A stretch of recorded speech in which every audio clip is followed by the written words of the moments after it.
Okay, this is Nancy McClelland, and I am going to try to accomplish this video to show you how I created my cards when I use my salad spinner. Now, I have on my rubber gloves already. I know that probably a true crafter wouldn't care if you got all this stuff on your hands, but it just makes it a little easier for me to clean up. So, here's my salad spinner. Just a basic salad spinner. Okay, so it's got the top with the pull cord on it here. So you can take this top off. Then you have the inside tray, and then you just have the clear plastic which catches everything. Now, if you can see, there's like a little indentation here, this little knob on the top of there. So when you put your paper in there, I found that you could build yourself a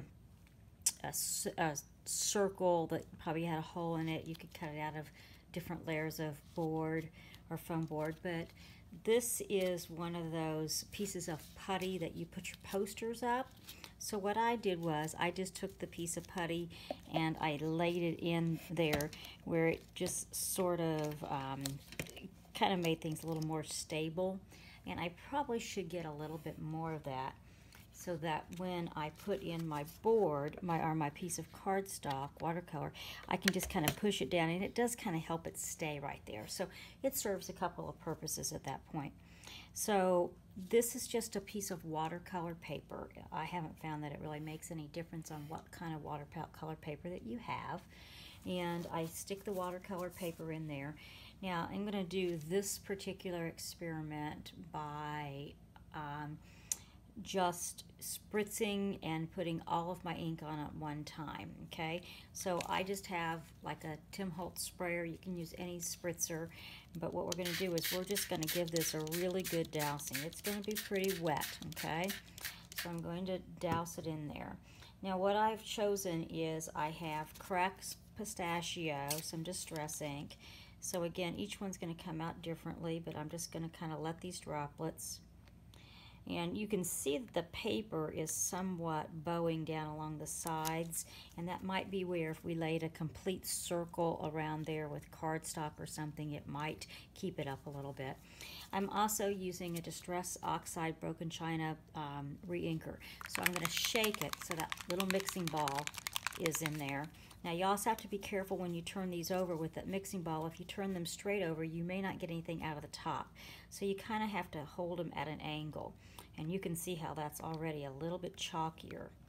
Okay.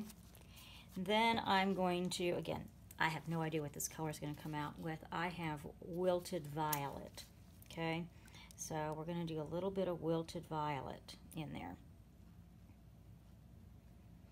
So that's what I'm going to start with.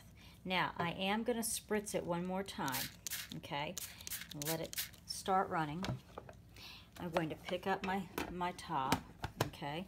And what I'm going to do is I'm going to give it a couple of good spins, okay? So it's turning around in there, okay? And I'm going to pick it up and I'm going to see what it looks like. Wow, that's what I have, okay? I would like to have a little more of something right in here, and I think I would like to have a little more of that chalky consistency. So I'm going to actually put in a little bit more of my, that's the Distress Oxide Broken China. I'm going to do a little more spritzing, okay? I'm going to grab my lid again, okay? Give it a couple of good turns and let it spin, okay? And you can see if you had like a real spin art thing where you could be watching what it was doing from the top side and do that. But that's what I have right there. That's pretty cool. I kind of like that. Again, I still don't have anything right there, but that's really not a problem. So if I like this and I'm finished with it, you could add more. You could do whatever you wanted. It might be that we could put even a little brighter color in there. But if this is what I want, then what I would do is I have a paper towel that I'm just going to lay down here. I'm going to reach in here and I'm going to take it out, okay? So that's what I have finished. Now I would take my heat tool and I would dry it a little. The other option that we have is after we dry it, we could come back and I could sprinkle some water on that. What this happens is I'll show you my salad spinner. I take it out, and I do have some ink in the bottom of here that I could just put onto a craft mat, and I could sop all this up onto a piece of watercolor paper. But usually what I do is I just take a, excuse me for that noise, I just take a wet wipe. And what I'm going to do is I'll just take a wet wipe first and kind of come in here and just kind of clean this up a little bit. Come in here and just sop this up. And again, I'm not a person that saves all this stuff at all. But if you were that type of person, you could do that.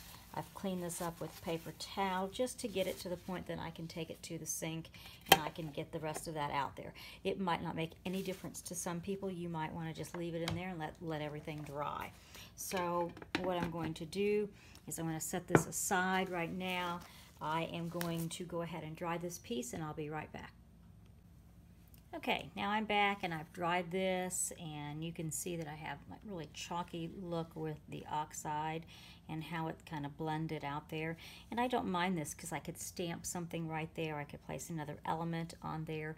There's another thing that you can do is, again, you could spritz, and how I like to spritz with water so I don't get the mist is I like to put a little bit of ink, or a little bit of water rather, in my hands, and I've got some real droplets there, but I let it go and I watch it react. That sometimes is another way that you can add some interest to it, or you could have just left it like it was.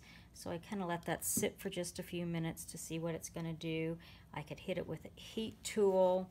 I could also just lay another piece of paper towel on there, and I can lift some of that color. So you can see how I'm getting that splotched effect right there. I could dry this down and it will be fine just like this. Once again, we could go back in with more ink after we're done with this. We could take a blending tool with another color and go on top of it. There are so many opportunities of different things you could do.